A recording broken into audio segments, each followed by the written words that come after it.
All right. Well, we have a surgical person who's just been brought in, and it looks like he has some kind of a leg wound. So the first thing we're going to do is we're going to take our ether cone and we're going to take our chloroform, and we're going to put a little chloroform in the top of the ether cone, and it's going to turn from a liquid on this side to gas on this side. And we're going to anesthetize the patient. Now, as we anesthetize the patient, what we need to do here is we need to hold it about a half an inch to an inch away from the patient, because chloroform is extremely caustic and we don't want to burn the face of the patient. Now, this should take roughly about 5 minutes to do, but we're going to speed this up, and we're going to assume that our patient is at this point under. And the way we're going to check our patient is we're going to listen to his breathing. And this is a period stethoscope. It's a monaural stethoscope. It's one ear. And his breathing seems to be pretty good. I'm going to cover his face while we work on him, just in case he does wake up a little bit. And if he does start to wake up, we're going to give him a little bit more chloroform. Okay? Now, the next part of the operation is going to be on the other end.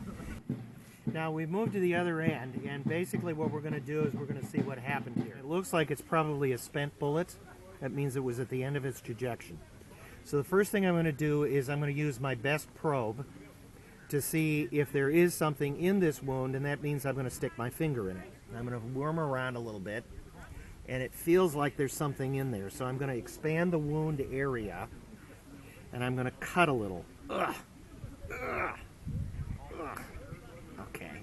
Now I've got a sizable hole. Once I expand that, then I'm going to take my bullet extractor. Now, sometimes they get stuck in the muscle. So I'm going to get under the bandage here, and I'm going to see if I can get that bullet. Ugh. Ugh. Ah. Ugh.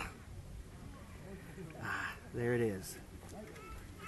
Now, that's a 57.7 caliber bullet, which means it's about an ounce of lead. And when you're shooting an ounce of lead, it makes a fairly big hole.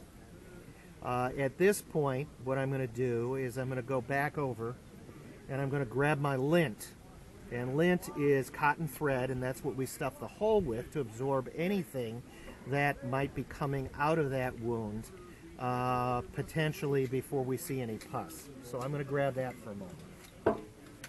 I've got my lint now, and I'm going to take a sizable piece of lint. This one's fairly clean. We do wash this stuff out. And I'm going to kind of wad it up, and I'm going to place it in the wound just like this. And once I've done that, then the next step that I'm going to take is I'm going to put a bandage on that.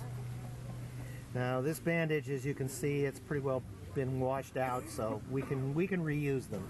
There's nothing wrong with that. So I'm going to wrap the leg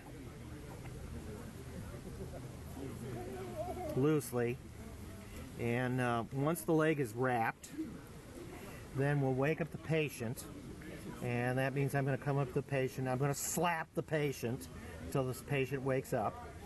I'm probably going to give him a little bit of opium and alcohol.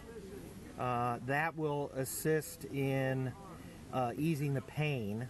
I could put a topical morphine sulfate in there, but probably the opium and the alcohol, because it wasn't a terribly deep wound into the flesh, probably will do. And that's the major process for working on this leg. Thank you.